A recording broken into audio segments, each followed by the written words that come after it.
Demo Creek.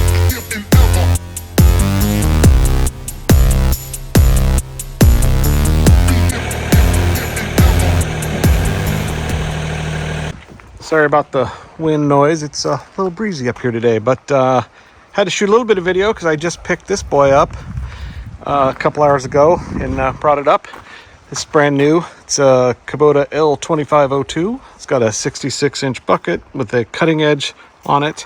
Great thing about these cutting edges is they save the tip of your bucket here from getting worn away, and then as this wears off, you just take it off and flip it around and use this side.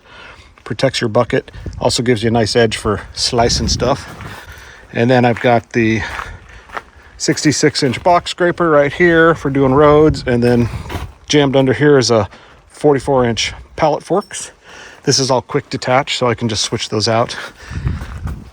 And then it's got the backhoe on the back. You can put different buckets on here. I put a 16-inch bucket on it.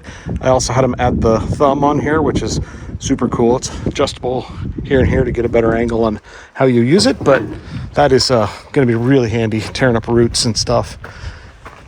I love on this one, you don't spin the seat around. The backhoe is its own thing, its own seat.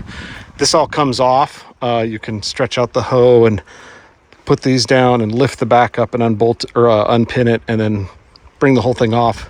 Then you put the 3-point hitch back on and you can put on implements such as the box scraper obviously up there, as well as other things like, you know, powered implements like wood chippers, whatever you want to put on there. But most of the time I'll probably have the backhoe on it. I'll use that the most.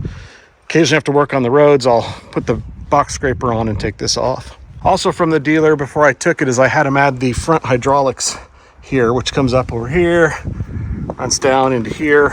I had them pre-add that, which also puts this control on. Right there's the power on, and then there's buttons there for like open and close.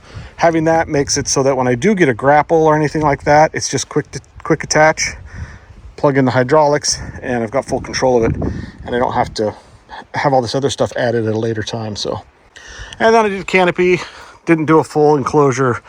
Just didn't seem worth the money. I mean, if it's so cold out that I need that, I'm not going to be out here more likely. So anyway, super exciting day. So we're going to try to get all this unloaded and get the trailer put away and maybe go dig a hole.